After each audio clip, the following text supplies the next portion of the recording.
আসসালামু আলাইকুম প্রিয় বন্ধুরা, সবাই কেমন আছেন? আশা করি ভালো আছেন। তো বন্ধুরা, আজ তেমন আমি ভালো নেই, কারণ হচ্ছে আমাদের কুমিল্লাতে অনেক বেশি বন্যা হচ্ছে বা বৃষ্টিতে অনেক বেশি মানুষের ক্ষতিগ্রস্ত হয়ে গিয়েছে। তো এগুলি দেখে আসলে ভালো থাকার মতো কোনো মন মানসিকতা ওই অবস্থানে নেই।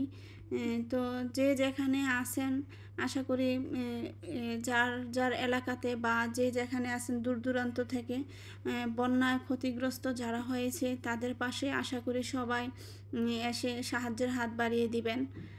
তো আর সবাই দোয়া করবেন আল্লাহ পাক যেন সবাইকে সুস্থ রাখে এবং এই বিপদ থেকে যেন আল্লাহ পাক যেন রক্ষা করে সবাইকে। তো আসলে তারপরও একটা আজকে ভিডিও নিয়ে চলে আসলাম যে মন ভালো নাই, তারপরে দেখি একটা ভিডিও দিই। তো এই বৃষ্টির পানিতে দেখেন আমার বস্তার মাটিগুলি একদম বসে গিয়েছে।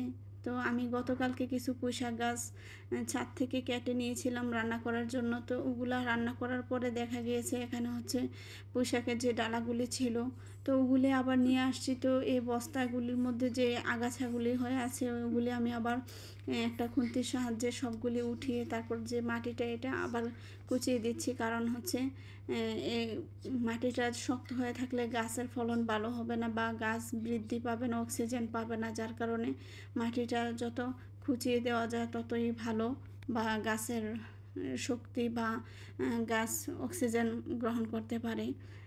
তো এখানে আমি ডালাগুলি লাগিয়ে দিয়েছি বন্ধুরা, দেখতে পাচ্ছেন। আসলে পুঁইশাক ফলটা গাছটা সবজির গাছটা পুঁইশাক সবজির গাছটা এমন একটা গাছ যেটাতে আসলে কোনো লস নেই।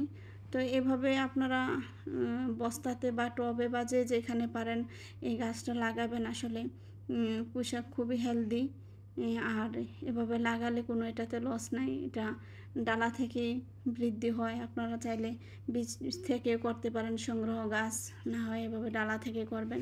তো বন্ধুরা, যে এখানে এতটুকুই আমার গাছ লাগানো শেষ। আমি এখন একটু হালকা পানি দিয়ে দিচ্ছি যেন মাটিটা একটু বসে, কারণ মাটিটা আমি একটু খুঁচিয়ে দিয়েছি এই জন্য। তো পানি দেওয়া আমার শেষ। তো ইনশাল্লাহ বন্ধুরা, গাছগুলি বড় হলে আমি আবারও নেক্সট ভিডিওতে আপনাদেরকে দেখাবো কেমন হয়েছে।